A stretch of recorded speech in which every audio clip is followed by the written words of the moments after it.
Happy birthday to you. Happy birthday, happy birthday, happy birthday to you. Happy años feliz, cumpleaños feliz. Te deseamos todos cumpleaños feliz. Maligayang bati. Ayang sila. Maligayang bati. Birthday. Happy birthday to you. Oh, so, yan. Sige mama, mag-blow muna. Pag-pray mo na. Pero mag-word pa siya ulit. Dapat siya hindi mo na sinindihan, no? Kaya nga. Kaya nga, mama. Sunog yan eh. O sige, mag-blow na muna. Mag-blow na muna. 1, 2, 3. Blow. Althea, you do that 1, 2, 3. We wish you a merry birthday. Happy birthday yan. Kumanta din lahat. Talagang napapa. Din lahat. We wish you lang. Kulang na lang yung Ilocano eh. So bago po tayo kumain ay binibigay ko muna yung pagkakataon na to para kay sa ating very special guest. Yan.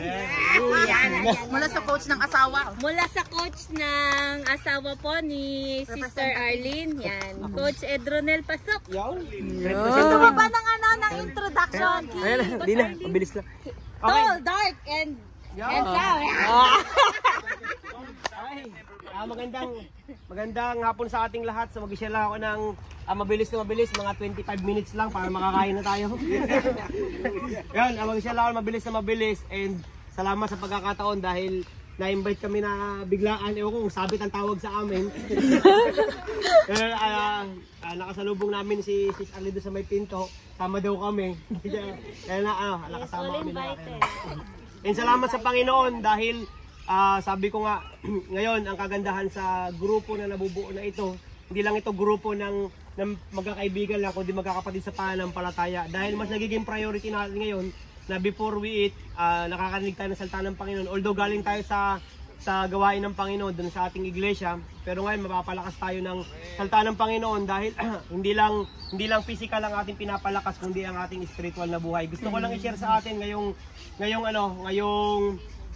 hapon na ito is yung devotion natin kayo ng umaga dun sa church. It is about dun sa mga spiritual gifts. So tayong lahat sabi dun sa ating devotion na iba-iba tayo ng ipinagkaloob na talento ng ating Panginoon dahil iba't iba tayo ng purpose. Pero iisa lang tayo ng katawan. So yung lahat ng purpose na binigay sa atin ng ating Panginoon, iisa lang ang magiging patutunguhan, yun ay papapurihan at sampalatayanan natin ng ating Panginoon. Sino po naniniwala doon? Amen. Lahat tayo iba-iba yung yung talento na binigay ng Diyos, pero isa tayo ng purpose, yung ibigay yung ating buhay sa kagalakan para sa ating Panginoon.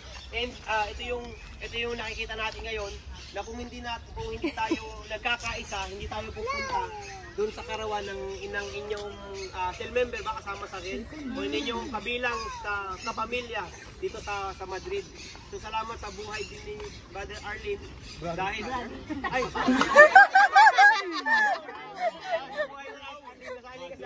salamat sa buhay ni Arlene na invite tayo dito sa kanyang karawan. Although wala yung kanyang asawa dahil ngayon feel din nila yung presence ng Panginoon dun sa kanyang encounter. Pero ang importante dito is nagsasama-sama tayo, hindi tayo nagsasama-sama para lang magtawanan, kung hindi para magkaroon ng fellowship sa bawat isa at mapalakas ang bawat isa sa atin sa salita ng Panginoon. Sabi nga, huwag natin kalimutan yung pagtitipon ng ating kapatiran upang tayo ay mapalakas para sa kagalakan sa ating Panginoon. And ipagpatuloy natin yung klase mga gawain, hindi lang tayo sabi nga ni Bishop sa tungro niya, hindi lang tayo nagbubuo ng barkadahan, pero nabubuo natin isang community who is following Jesus Christ. Amen. So yun yung nade-develop sa atin. Salamat sa buhay ng bawat isa. Yun yung gusto kong i-share. And prayerfully, is hindi tayo titigil ano man yung pagdadaanan natin, meron at merong ipapakita ang ating Diyos para maibalik tayo dun sa kanyang original design. So yun yung gusto kong ibahagi ngayong hapon na ito. Ibinabalik ko, mataas ang pasalamat.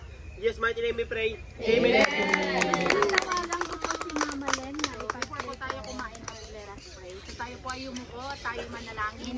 Ama namin na makapangyarihan sa lahat, Panginoong Diyos, pinupuri ka namin, patuloy ka namin dinadakila sa aming mga buhay, Panginoon. Sapagkat napakabuti mo, Panginoong Diyos, nakikita namin, Panginoon, yung kabutihan mo sa bawat isa, Panginoon. Lord, nakikita namin na sa pamamagitan ng mga taong ito na narito ngayon, Panginoon, ay nararamdaman namin, Panginoon, yung pagmamahal mo, Panginoon. Nararamdaman namin yung pag-abot mo sa bawat isa, Panginoong Diyos. Lord, itong pamilyang ito, Panginoon, na binuo mo, Panginoon, ay hindi lang barkadahan, Panginoon, kundi andun yung pagbuo namin ng pamilya, kasama sa paglilingkod, Panginoong Diyos. Lord, sa buhay ni Arlene na nagsa-celebrate ng kanyang birthday today, Panginoon.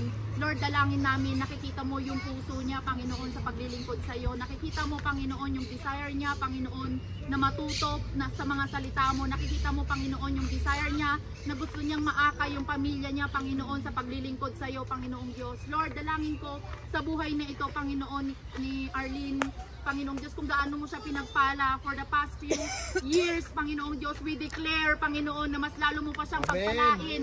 This year, Panginoon, lalong-lalo na, Panginoong Diyos, sa kanilang spiritual life, Panginoon. Lord, hayaan mo nga, Panginoon, na ang buhay ni Arlene, Panginoong Diyos, ay magamit niya, magamit yung talento na binigay mo sa kanya, Panginoon. Lord, hayaan mo, Panginoon, na aabot din siya, Panginoon, ng mga tao, ng mga kaluluwa pa, Panginoon, na malayo pa sa iyo, Panginoong Diyos. Lord, dalangin ko din, Panginoon, sa lahat ng nagamit, sa lahat ng finances, Panginoon, na nagamit sa pag-prepare, Panginoon, ng mga pagkain ito, Panginoon, ibalik mo, Panginoon, ng siksik, liglig at umaapaw na pagpapala, Panginoong Diyos. Lord, dalangin ko din na sanctified it, kung sa anuman, Panginoon, ang elemento, Panginoong Diyos, ng mga pagkain ito na makakasama sa aming katawan, Panginoon, ay tinatanggalin mo ito, Panginoon, upang ang nutrisyon lamang, Panginoong Diyos, ang makuha namin, Panginoon. Give us joy, Panginoon, while we celebrate this birthday, Panginoon, at ano mo pang prayer ni Arlene na hindi niya